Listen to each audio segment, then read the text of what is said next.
At the beginning of the story, we see two uncles, siblings. The boy's name is Richard, who is 9 years old, and the girl's name is Amy, who is 7 years old. They went home on a ship with Richard's father. These two children were mischievous, so Richard's father forbade them from doing so. Just then, it was seen that the ship was on fire. Seeing this, everyone on the ship got scared and started running around. Nothing could be seen because of the smoke. Richard's father and a few people got into a boat to save their lives. The cook of that ship was named Perry. He took Richard and Amy on a small boat. But because of the smoke, he could not see anything, so he separated them from the ship and went far away. Then Perry and the two children started wandering in the middle of the sea without water or food. The next morning, Perry and the two children saw that there was an island in front of them. Perry was happy to see this and came to that island with their small boat. The island was full of green plants and coconut trees on all sides. Perry then looked around the whole island if there was anyone he could ask for help, but he couldn't see anyone. Now they were completely stuck on this island. However, Perry realized that there was everything necessary to survive on this island. Perry found a barrel of wine there, which had floated back from the ship. One day, while Richard was playing, he found a human skull. He showed it to Perry. Seeing this, Perry told him to throw it away and realized that this place was dangerous. So he went to the other end of the island with the children. At night, while Perry was drinking, he heard the sound of drums from the other side of the island. Hearing this, he swam to that side, and when he got there, he saw a piece of human flesh placed on a statue. Seeing this, Perry realized that human sacrifices were being done here. He gets scared and returns to Richard and Amy and says, "You two promise me that no matter what, you won't go to that side of the island. It's the law. You have to obey it." But the children wonder, why is Perry forbidding them to go there? Perry says that there are ghouls there who eat children. Richard thinks that his father will definitely come and take them away from here. Perry also thinks that someone will come and save them, but until then, he takes responsibility for the children on his shoulders. He teaches them how to find food and how to build shelter. For about 2 months, he teaches them how to survive in this jungle, so that if something happens to him, the children can still survive. One night, Perry drinks too much alcohol. He sees his barrel of wine floating in the sea. Then he goes to pick it up, but he starts to drown in the water in his intoxication. The next morning, Richard and Amy wake up to find that Perry is not there. They see through binoculars that Perry is lying on the sand on the other side of the island. They get into a small boat and go to Perry. Then they think that Perry may have drunk too much and is sleeping. They try to wake him up, but he does not wake up. Then they realize that Perry drank so much that he died. Richard and Amy feel very bad seeing this. Now they are completely alone. Amy tells Richard, "I miss Perry so much here. I can't stay here anymore. Take me somewhere else." Richard agrees. They pack their things and get on the boat and go to the other side of the island. This jungle is good for them to live in. There is no problem with food here, so they build a new house here. There are some conflicts at first, but it is not a big problem because of the things Perry taught them. Slowly, they get used to living on this island. Richard and Amy spend many years living on this island, and now they are both grown up. Richard is now 21 years old, and Amy is 19 years old. They fish together, collect fruits, and live together. But slowly, Richard and Amy's bodies and minds began to change, which they themselves did not understand. They were completely unaware of these changes. One day, while Amy was bathing, she had her first period and blood came out. Seeing this, Amy was very scared and called Richard.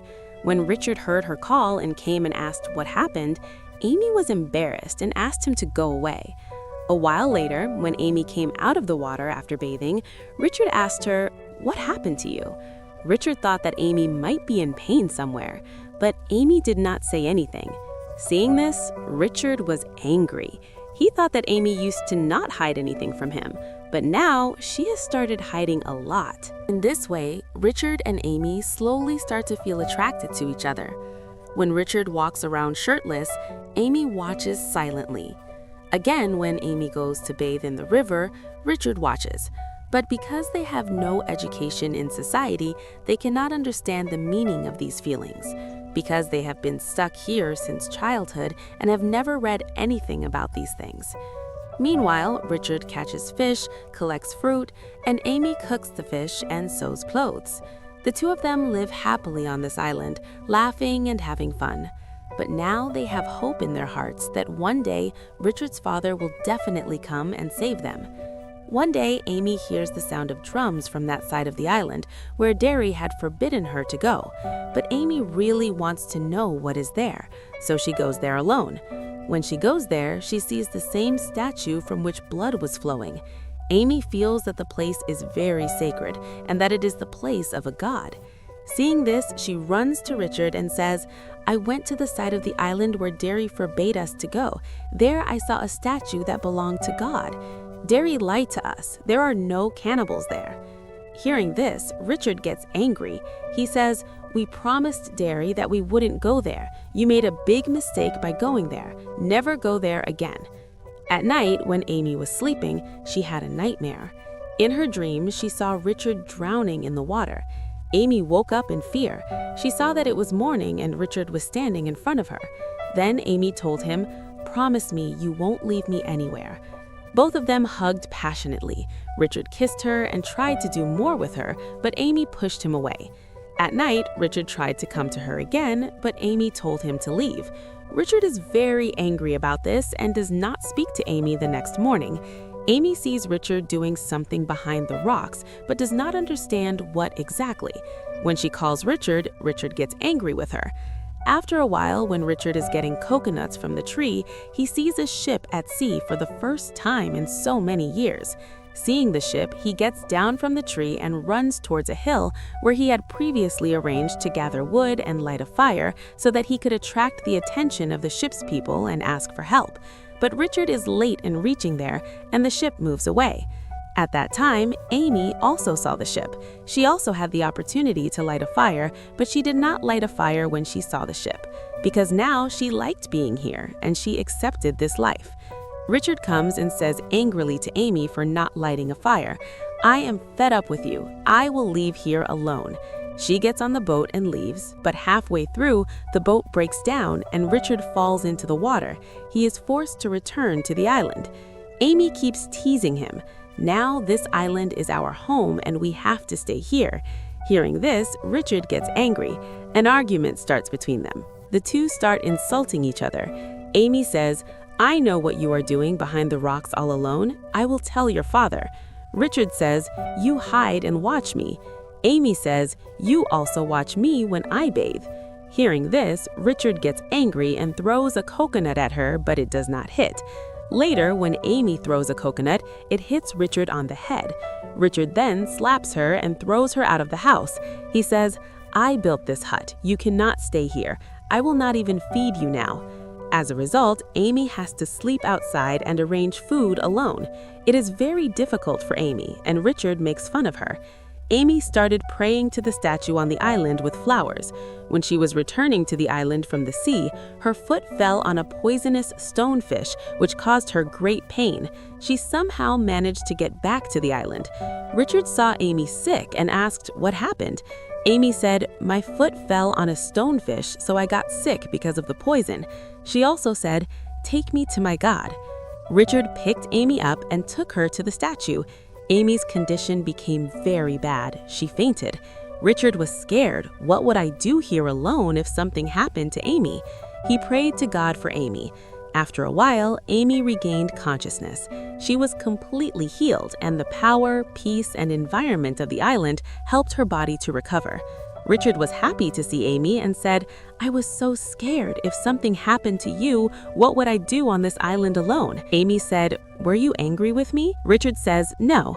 Then the two returned to their island. One day, Richard and Amy were sitting together talking. Suddenly, they saw each other and kissed. They realized the feelings of love hidden between them for the first time. Then they became intimate and enjoyed this relationship a lot. They both lived on the island as a couple. A few months passed. Richard noticed that Amy no longer came to him like before. Her behavior had changed. He asked Amy, "Do you no longer love me like before?" Amy said, "I don't know. I'm not feeling well and I'm vomiting." Then he put Richard's hand on her stomach and said, "I feel like something is different inside me." Richard also realized a little that Amy was actually pregnant, but neither of them knew it clearly. Richard thought that Amy was eating too much, so her belly was getting bigger and something was going on inside. One night, Richard heard the sound of figs on the other side of the island, and when he went to see, he found some natives sacrificing a man in front of the statue. Seeing that, he ran back to Amy in fear. Just then, Amy started having labor pains, and she started screaming loudly. Richard quickly came to her side and helped her with the delivery. Amy gave birth to a boy, and they were both very happy. They named him Teddy. Then they brought the baby to their small hut. The baby was crying. Richard and Amy fed him and gave him water, but they did not know that the baby needed to be fed by its mother. When Amy took the baby in her arms, he started to drink from his mother's milk. Then Richard told Amy that he had seen some natives making sacrifices, and if they came here, they would harm them. But she said that if they attacked, she would not leave. After the baby arrived, Richard and Amy were even happier and loved the baby very much. Years passed and they stayed on the island. The baby started to grow up. They taught him to swim, play, and talk. One day they were all playing by the sea, smearing their bodies with mud. Then Richard's father arrives there with some people in a boat to search for them. But when he sees the 3 men covered in mud from a distance, he does not recognize them and takes the boat back. Richard and Amy see the boat, but do not know that Richard's father is there. They do not call the boat. They quietly live happily in their lives. They are afraid that if they go back, they will have to go to society, where people will not understand them. Then Richard, Amy, and their son go by boat to the other side of the island to pick fruit. They had been here for a few months before Teddy died. Seeing everything around them, they remember their childhood. Then Richard goes to pick fruit, and Amy stays on the shore with her son. Their son picks up a poisoned rope while playing and leaves it on the boat. Amy does not see it. They both go back to the boat to wait for Richard. Amy's eyes close when she gets up and sees that the boat has moved away from the shore. Suddenly, their son throws a knife into the water. Amy wants to take the knife but can't. She screams for Richard. Richard swims towards them. Amy then says, "There's a shark after you, come quickly." Richard quickly goes to the boat without taking the knife. Amy saves him from the shark by stabbing him with another knife, giving Richard a chance to get on the boat. But they no longer have the knife with which they can return to their island. They try to pull the boat to the shore with their hands, but the current is too strong, and the fear of sharks does not give them the courage to swim. The boat moves forward on its own. They quickly float in the sea for days. Their son gets hungry, so he eats the poisonous fish. Amy and Richard see this and try to take the fish out of their son's mouth, but he has already swallowed it. They thought their son would die, so they both eat the fish.